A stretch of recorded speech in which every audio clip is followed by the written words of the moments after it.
तो भाइयों और बहनों, अखंड पाठ की जो वाणियां घर घर पहुंच चुकी हैं, घर घर जा चुकी हैं, जिस अखंड पाठ को करवाने के लिए, पाठ प्रकाश को करवाने के लिए आज से पहले भगत समाज उन फर्जी सतलोक आश्रमों में जा जाकर धक्के खाता था, 21-21 हजार रुपए वहां पे चढ़ावा चढ़ाया करता था।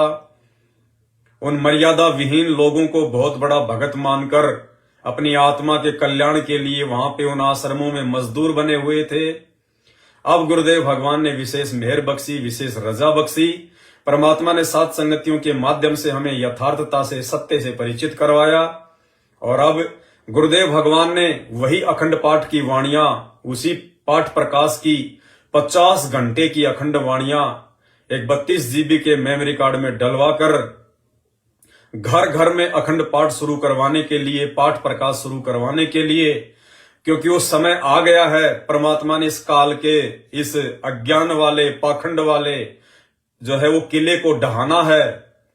अपने सतलोक जाने से पहले पहले परमात्मा किसी भी आश्रम में पाखंड और अज्ञान के लिए कोई जगह छोड़कर नहीं जाएंगे, ना परमात्मा कोई आश्रम छोड़कर जाएंगे। परमात्मा हमें उस ज्ञान से, उस विधि से और उस सत्य से रूबरू करवा जाएंगे।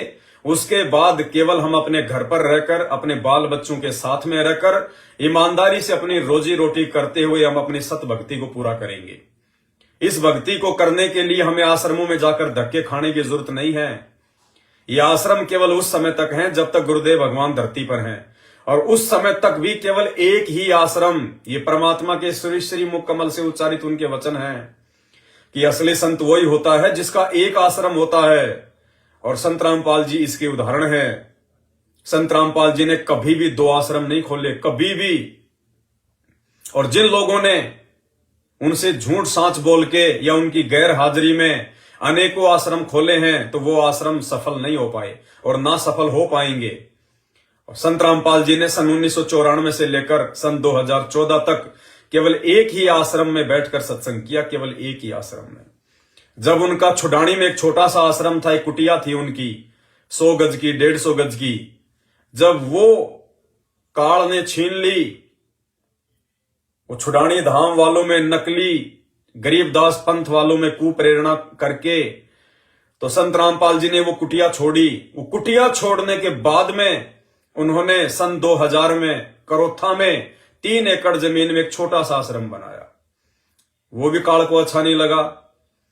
2006 में जब काल ने वो आश्रम छीन लिया, तो संत रामपाल जी ने 2008 में बरवाला में एक छोटा सा 1-1.5 एकड़ जमीन में दौलतपुरा में आश्रम बनाया। वो आश्रम जब छोटा पड़ गया, तो संत रामपाल जी ने 2010 में चंडीगढ़ रोड बरवाला में एक आश्रम बनाया। लेकिन उस आश्रम में जाने के बाद वो पहले वाले आश्रम में नहीं गए और वहीं से उन्होंने अपने समागम किए। 2014 में काल ने उनके परिवार में कुप्रेरणा करके, उन कोऑर्डिनेटरों में कुप्रेरणा करके उस आश्रम में मनमानी हरकतें करवा के, उल्टे कुकर्म करवा के, भक्तों की मर्यादा तुड़वा के काल ने प्रवेश किया। 2014 में बरवाला कांड हुआ। आज पूज्य गुरुदेव भगवान जेल में हैं, लेकिन आज उनकी पीठ पीछे, उनके नाम की आड़ में, उनके भक्तों को मूर्ख बनाकर, धर्म को धंधा बनाकर 10-10 आश्रम खोल दिए। 10-10 आश्रम। संत रामपाल जी पूरे विश्व को एक 16 एकड़ के आश्रम में ज्ञान दे रहे थे, कोई दिक्कत नहीं थी। और उनके जेल जाने के बाद में 50-50 एकड़ के 10-10 आश्रम खोल दिए, धर्म को धंधा बना दिया।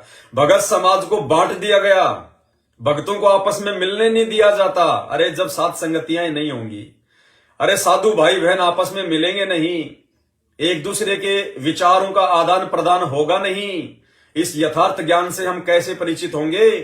राजस्थान के भक्तों को राजस्थान में कैद कर दिया कि नहीं, तुमने केवल राजस्थान वाले आश्रम में ही ज्योति पाठ का पैसा देना है, तुमने केवल सत्संग सुनने के लिए यहीं पे आना है। हरियाणा वालों को हरियाणा से बाहर नहीं निकलने दिया जा रहा, मध्य प्रदेश वालों को मध्य प्रदेश में जो है कैद कर दिया। अरे भाई बहन आपस में मिलेंगे नहीं तो वो साध संगतियां कहां से हुई, संत समागम कहां हुआ। तुमने तो भक्तों को बांट दिया अपने स्वार्थ में, धंधे के चलते। तो परमात्मा ने साध संगतियों के ऊपर ये मेहर बख्शी। अपने सत्सेवक बच्चों पे ये मेहर बख्शी, जहां जहां भी परमात्मा ने साथ संगतियां रखवाई, देश विदेश से भगत भाई बहन आने लगे। अरे ना जाने कौन सी आत्मा पे परमात्मा ने ज्ञान की कौन सी दया कर रखी है, कौन से भगत भाई की शंका, कौन से भगत भाई के माध्यम से परमात्मा उसका समाधान करवा दे। तो ये साध संगतियां बेहद जरूरी थी, लेकिन काल ने ऐसा षड्यंत्र रचा गुरुदेव भगवान के कलयुगी परिवार के माध्यम से, उनकी मर्यादा तोड़वाकर, उनको मर्यादा विहीन बनाकर भक्तों को आपस में सीमाओं में बांट दिया। आदान प्रदान नहीं होने दिया जा रहा, मिलने नहीं दिया जा रहा। तो भाई और बहनों, यह काल का भयंकर षड्यंत्र। तो अब परमेश्वर ने दया बख्शी, जिस पाठ प्रकाश को करवाने के लिए, जिस अखंड पाठ को करवाने के लिए भगत भाई बहन इन आश्रमों में जा जाके धक्के खाते थे। 21-21 हजार रुपए उन मर्यादा विहीन लोगों की झोली में डाल के, उनको पात्रों की झोली में डाल के पाप के भागी बन रहे थे।